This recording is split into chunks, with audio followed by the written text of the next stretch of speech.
Oh my god.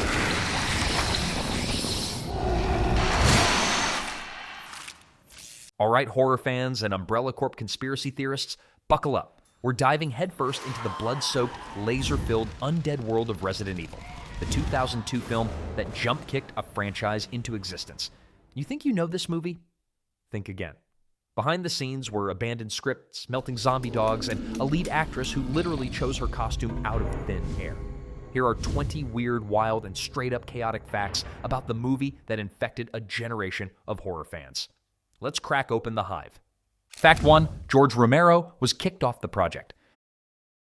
Imagine Resident Evil not as a high-octane action horror flick, but as a slow-burn, gritty, old-school zombie nightmare. That was the original plan when Night of the Living Dead legend George A. Romero was hired to write the first script.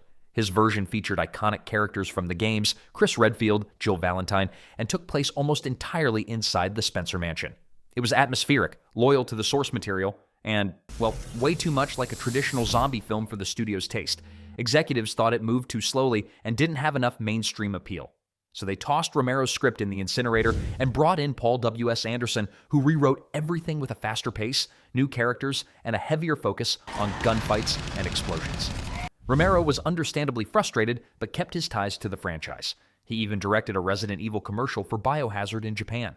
To this day, fans fantasize about the Romero version we never got, a darker, grimmer, and possibly more terrifying film that might have taken the series in a completely different direction.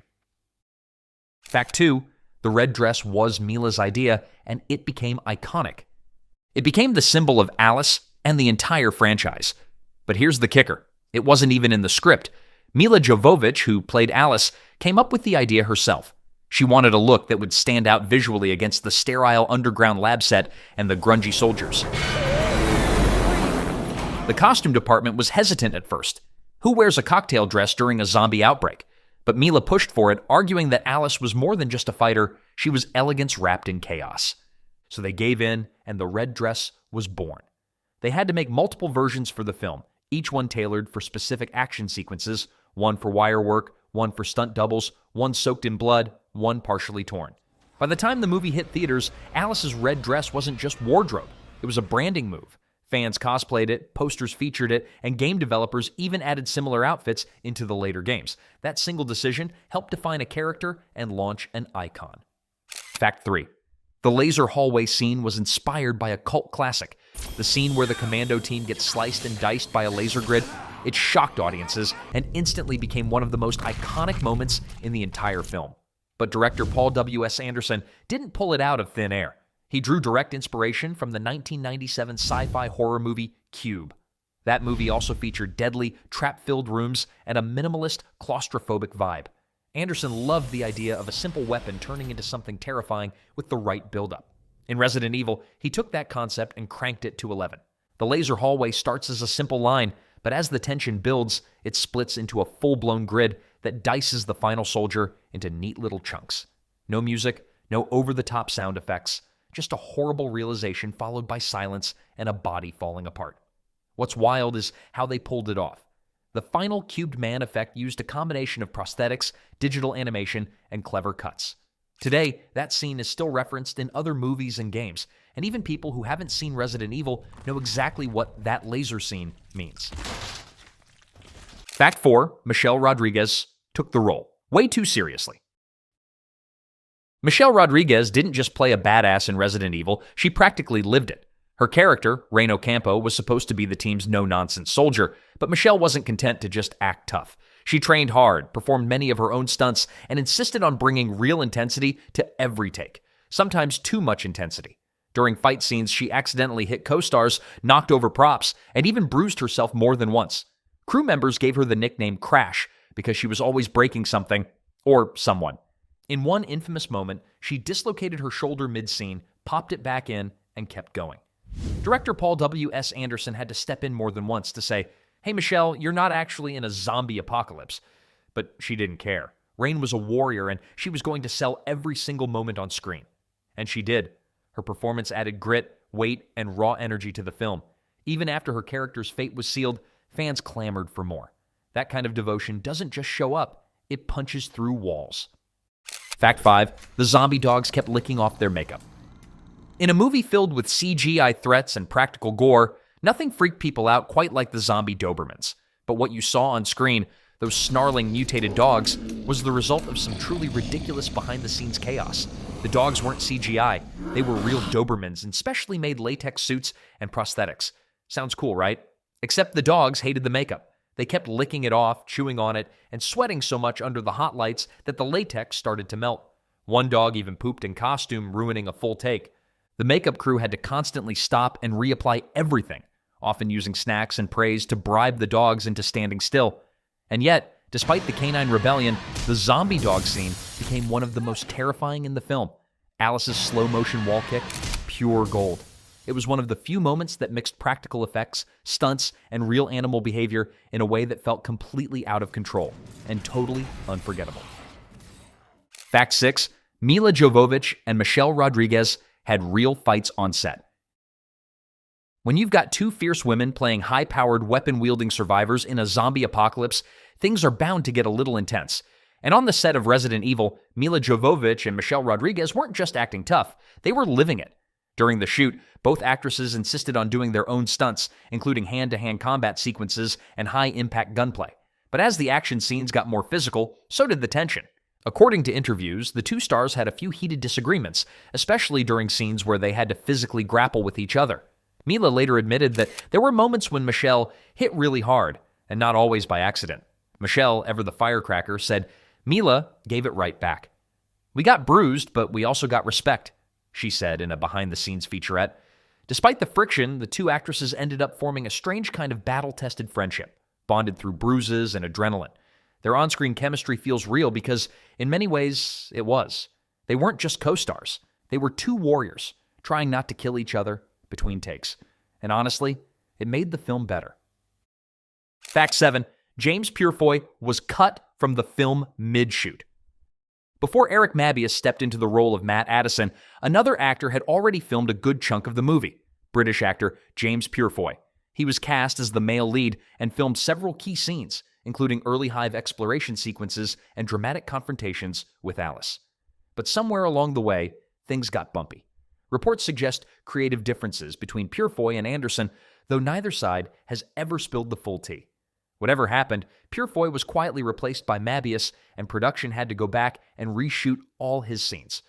What's extra strange is that you can still catch a glimpse of Purefoy's face in a few quick flashes and reflections if you're paying attention. It's a blink and you'll miss it ghost from the edit room. Ironically, Purefoy went on to play a different kind of anti-hero in Solomon Kane, directed by Anderson's team. So maybe no hard feelings, but for a moment in time, we almost had a very different Matt. And maybe a very different chemistry with Alice, too. Fact 8. The zombies were actually trained dancers. Ever notice how the zombies in Resident Evil don't just lurch? They move with a weird, unsettling rhythm. That's not by accident. Anderson didn't just hire random extras and throw them in makeup, he hired trained dancers. Why? Because they could control their bodies in strange, deliberate ways, allowing for a more choreographed style of undead movement. These weren't your average slow shuffle zombies. They twitched, jerked, and staggered with an eerie precision that made them feel diseased, yet controlled, like something that had just clawed its way back from a laboratory nightmare. The dancers went through intensive movement training to develop different types of infection levels. Some moved slower, some faster, depending on how fresh the T-virus had hit them. This added a layer of realism and variety that made the swarm scenes feel way more unpredictable. And when they were finally let loose on set, the effect was terrifying. That sense of something human being twisted into something grotesque? It was all thanks to technique and a little creepy performance art. Fact 9. The movie had no game characters at all. For a movie based on one of the most iconic survival horror franchises of all time, Resident Evil 2002 made a bold choice. It didn't include a single main character from the games. No Jill Valentine, no Chris Redfield, no Leon S. Kennedy, nada. Instead, director Paul W. S. Anderson created an entirely new protagonist, Alice, played by Mila Jovovich, a character who didn't exist in any of the game lore at the time. Fans were baffled. Was this even a Resident Evil movie without the Mansion crew or the Raccoon City police force? The answer turned out to be yes, sort of. Anderson wanted to craft a story that felt like the world of the games but didn't retell them beat for beat. By introducing new characters, he gave himself freedom to kill them off without angering fans, because technically they weren't breaking canon. Over time, game characters were slowly integrated into the sequels, but that first movie was a complete departure. It was risky, it was controversial, but it worked, and Alice went on to become a character as iconic as any in the franchise. Fact 10. Parts of The Hive were filmed in a real underground bunker. One of the reasons The Hive feels so claustrophobic and creepy is because, in many scenes, it actually was. Parts of the film were shot inside a real Cold War-era bunker in Berlin, Germany. The abandoned underground facility provided the perfect eerie setting: thick concrete walls, flickering fluorescent lights, and echoing corridors that felt like something straight out of a nightmare. The crew modified sections of the bunker for filming, but tried to leave as much of the natural layout intact as possible. The result was a level of authenticity that you just can't fake with set construction. Actors have said that filming in the bunker added an extra layer of realism to their performances. They really felt like they were trapped. The stale air, the oppressive silence, the subtle echoes, all of it contributed to that sense of isolation and dread. In some scenes, the lights were rigged to fail at random intervals to keep tension high on set. The Hive may have been fiction, but in many ways it was a real place, and it helped ground a sci-fi horror story in something very tangible and very chilling. Fact 11. Alice was originally just a minor character. You wouldn't know it now, but Alice wasn't supposed to be the star of Resident Evil. In the earliest drafts of the script, she was just a supporting character, part of the ensemble exploring the Hive. The focus was going to be more balanced across the military team, with no clear protagonist dominating the storyline. But once Mila Jovovich came on board, everything shifted. Her presence on set was magnetic. She trained relentlessly, mastered fight choreography quickly, and brought a level of intensity that pulled the camera toward her. Director Paul W. S. Anderson realized he had something special and began rewriting scenes mid-shoot to expand her role. By the time filming wrapped, Alice had become the emotional and physical core of the film. It was a gamble, but it paid off. Mila's Alice became the face of the franchise for over a decade, outlasting nearly every other character. What started as a minor role evolved into one of the most iconic female leads in action horror history, all because the camera and the director couldn't look away. Fact 12. The virus was originally spread through leeches. In early drafts of Resident Evil, the T-virus wasn't just an airborne or injected bioweapon, it was delivered through something far creepier: genetically modified leeches. That idea wasn't just made up for the movie, it came straight from the games, particularly Resident Evil 0, where leeches played a horrifying role in the outbreak. Anderson loved the body horror potential of these squirming little parasites, but ultimately dropped the idea to streamline the narrative. Still, you can spot remnants of that concept in the final film, especially in the way the infection spreads and the grotesque design of some of the creatures. It's gooey, fast, and disgusting, much like the idea of thousands of microscopic leeches worming their way into a human host. While the movie settled on a more traditional virus transmission method, the initial plan was to lean hard into the gross-out factor. Honestly, can you imagine Michelle Rodriguez fighting off a swarm of face-hugging leeches in a flooded lab? Because that scene nearly existed, and it would have haunted your dreams. Fact 13. The AI Red Queen was based on a real child. The Red Queen isn't just creepy, she's uncanny. That voice, that eerily calm expression, the blood-red hologram warning, "You're all gonna die down here," it sticks with you. But what's even weirder, the Red Queen was modeled after a real child. The production team used director Paul W. S. Anderson's neighbor's daughter as the inspiration for the AI's face and movements. They filmed her reading lines and scanned her facial expressions, then digitally altered and projected them onto the eerie hovering hologram we see in the film. The result? Something that felt both human and artificial, childlike but menacing. Exactly what Anderson wanted. The name Red Queen itself was a nod to Alice in Wonderland, further tying the character to the surreal descent into madness. And just like the Queen of Hearts, the Red Queen had no problem ordering your execution with a smile. It's a perfect example of using the familiar to make the unfamiliar feel more terrifying. What's more terrifying than a child calmly watching you die? Fact 14. The sound design used actual animal screams. You know those horrifying screeches the zombies and lickers make? Those weren't made up in a sound booth.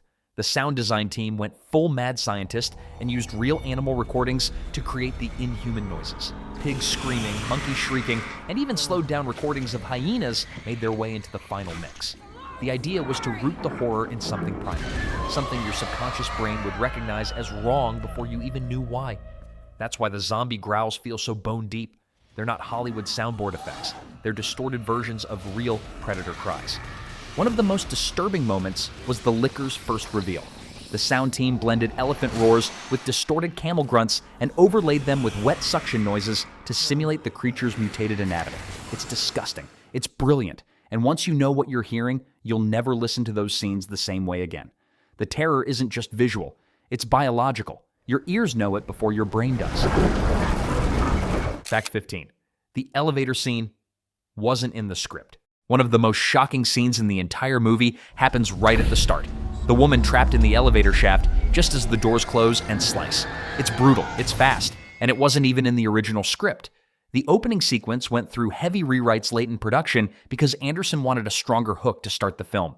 The original cold open was much slower, with characters walking through a briefing room, but the studio wanted blood, suspense, and a body count.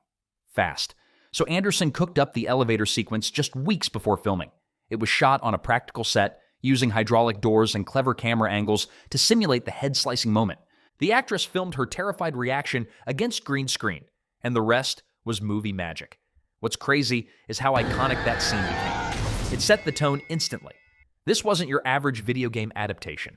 It was going to be mean, merciless, and full of creative kills, and it all came from a last-minute rewrite that worked like a headshot. Fact 16. The liquor puppet was built before CGI took over. When the grotesque, muscle-stripped creature known as the liquor first crawls across the ceiling, jaws unhinged, fans were floored by how visceral it looked. But here's what most people don't realize.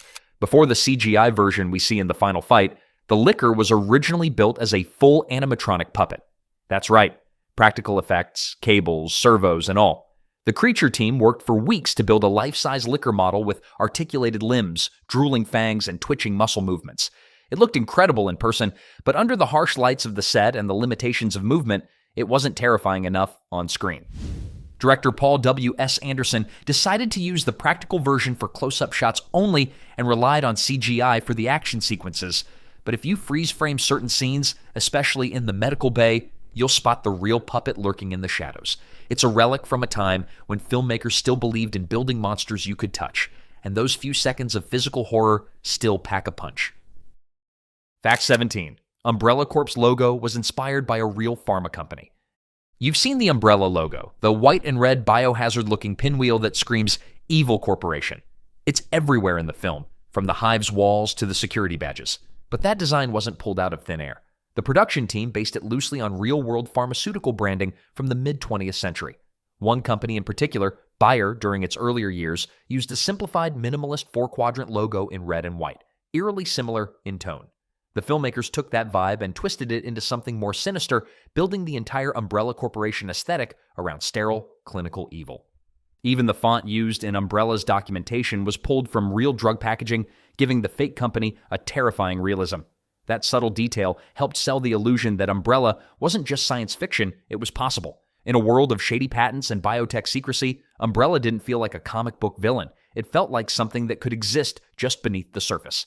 That's what made it so chilling. Fact 18. The entire film was edited like a music video.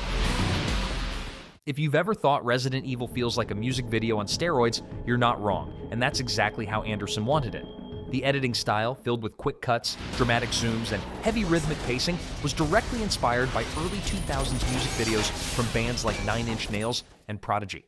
In fact, the movie's composer, Marilyn Manson, collaborated with Marco Beltrami to create a soundtrack that fit that exact energy: industrial, chaotic, and relentless. Anderson instructed the editors to cut scenes to beats, especially the action sequences. That's why the zombie ambushes and corridor shootouts feel so tight and punchy.